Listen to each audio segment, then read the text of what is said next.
Continue, 15. So, I mean, I understand it's not the best topic to, not the most exciting topic to learn, but let's bear with that. Me personally, I don't like skipping things.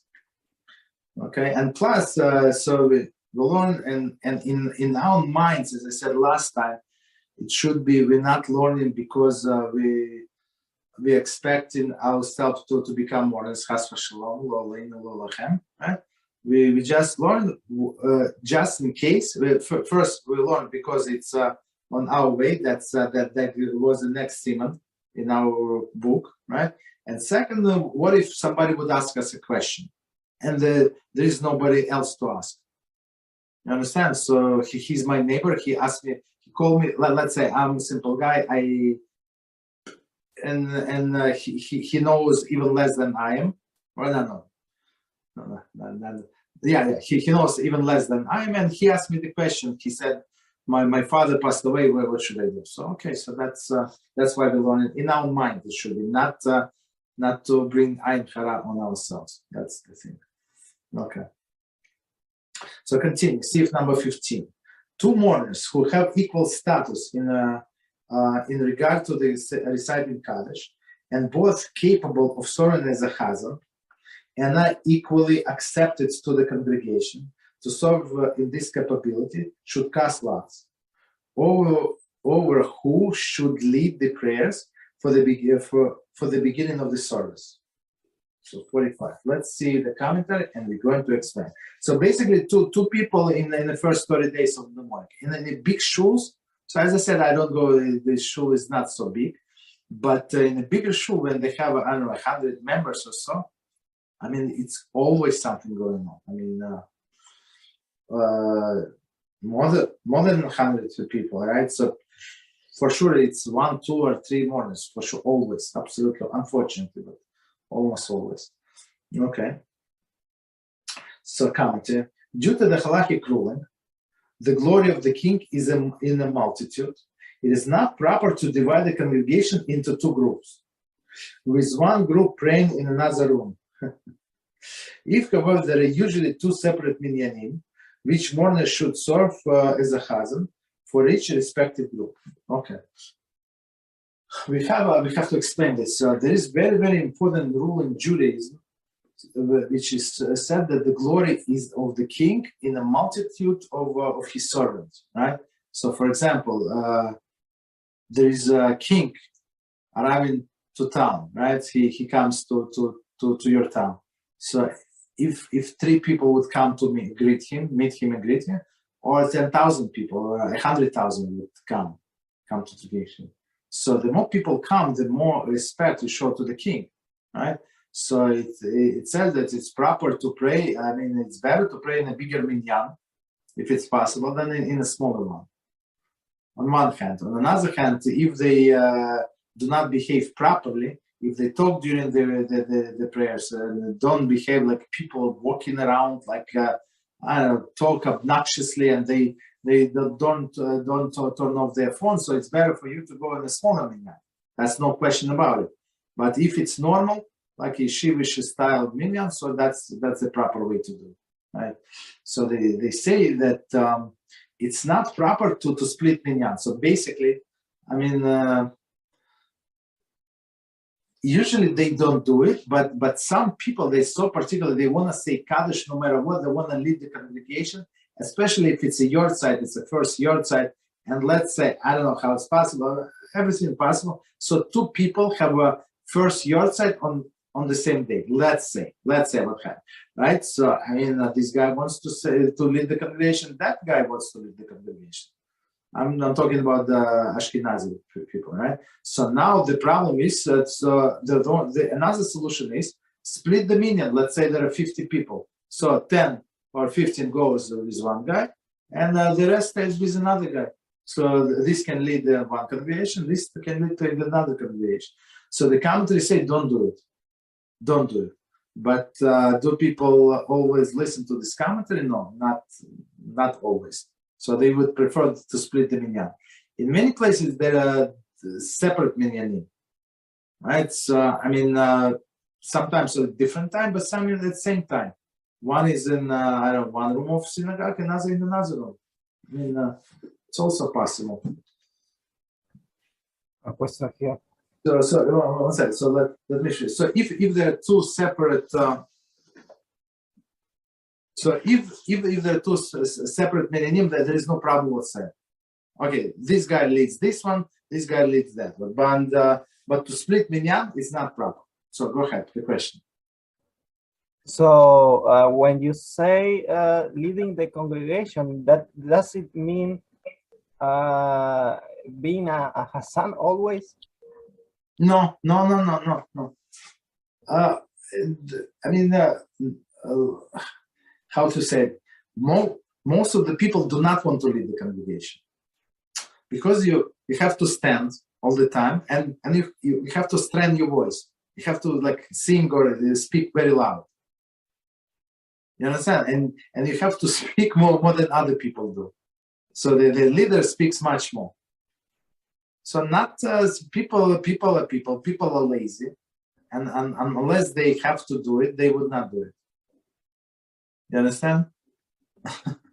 So if somebody is like to hear himself singing, so he would do it every time. Or somebody is paid individual. Sometimes nobody wants to go, so they have to pay somebody. You understand? Or send children. It's not the same to lead a congregation to be a Hassan? No, it's exactly the same. Oh, well, okay.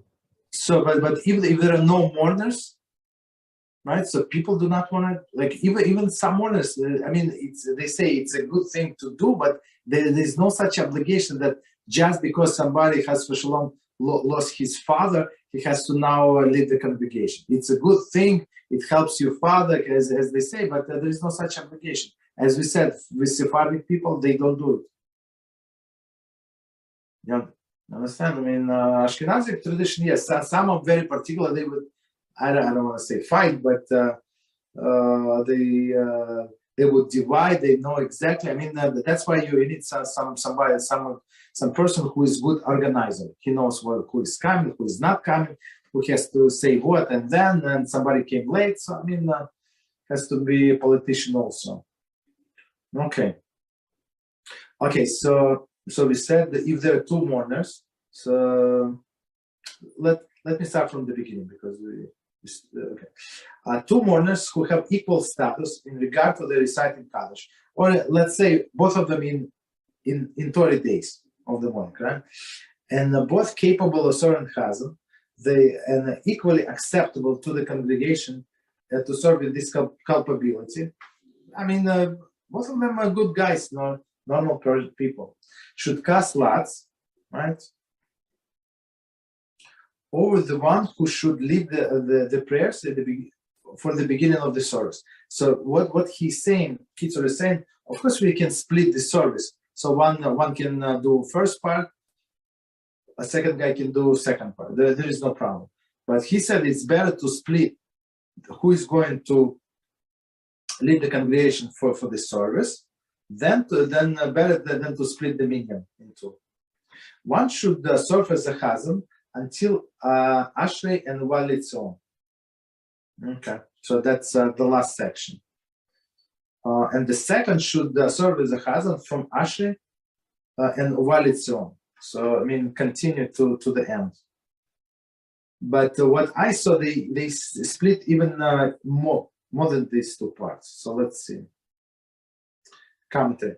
Neither the Mincha or Marif prayer can be divided into two parts. So Mincha and Marif, it's out of the question. It's only Shachar, it's the morning prayer we can split.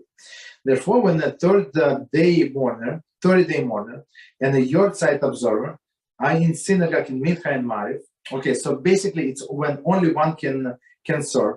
One is in 30 days of the morning, and one is has only one his anniversary of passing today, right?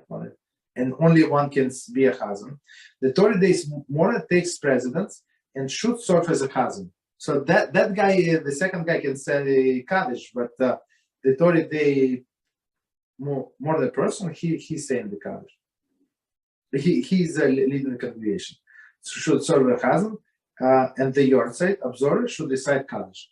So since it's only one Kaddish, right, and only one Chazan is needed, so we give the precedence to the 30-day Mourner person, precedence to be as Chazan, and second guy who's the Yortzeit anniversary of the person, we give the precedence of the Kaddish, which is only one Kaddish. Okay, so basically the second guy does not sing. Commentary. Continue. If Mourner are regular congregants, Mourners are regular congregants in a synagogue and have equal rights to serve as a Chazan, the prayer should be divided as follows. One day, one should serve as a Chazan until after the Tachanun, and the other from Ashrei and while it's on until the end, and on the following day he should switch. I mean, since they in the same category, in the same league, so let's alternate. This one is going to do the first part. So the first part is 3 times longer than the second, than the last one, just so we know, right? And there is a lot of more talking, right, and singing and okay. Then the second part. Okay. If there are 3 or more mourners, they should switch over as a Chazan in order included Mincha and Marif. So one would be Mincha, Marif, and plus they do something about this, what is it, Shacharis. Even if they recite Kaddish every day, they should still divide their prayers in a way that each mourner will have to serve as a Chazan each day. So basically, they have to keep the track. If the normal people, if somebody is not normal, so they need a third party, meaning a Rabbi who's in charge of this, like organizing of the prayer. So he has to keep track who is praying when. Okay, continue. Almost finished.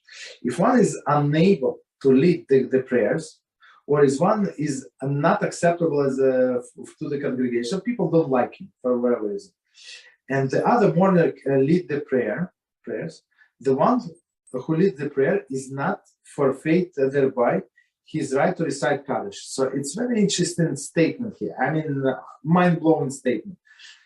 So we say in the previous part, we say, so if they both of them qualified to lead the prayers, and so now they have to cast lots, and whoever wins, so one is leading the prayer, second one saying the Kaddish. Now with a different scenario, one cannot lead the prayer, right? One okay, for whatever reason.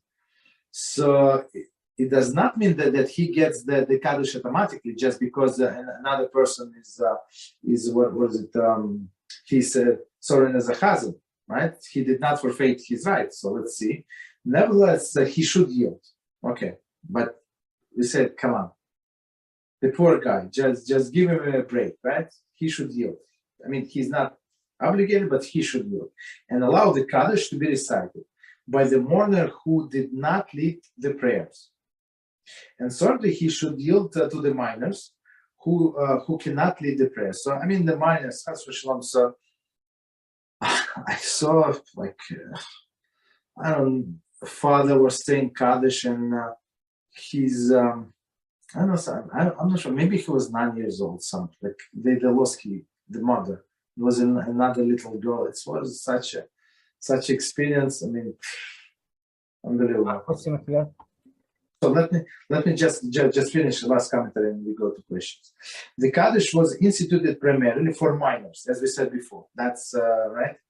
When the adult serves as a Chazan, he should cede to his Kaddish rights to minor. Okay, so we stop here. Go ahead with the question, please. When we are talking about a minor leading the congregation, he's serving as a Chazan or only? No, he's not allowed. No, only to say Kaddish. But so as I said, that the Kaddish was instituted for the minors. They want to do something. They want to participate. Well, what they can do, they cannot serve. So this Chazan does a repetition of Shmona Esrei. So we pray Shmona Esrei silently. After we finish, he said out loud. Why he said? for people who cannot read.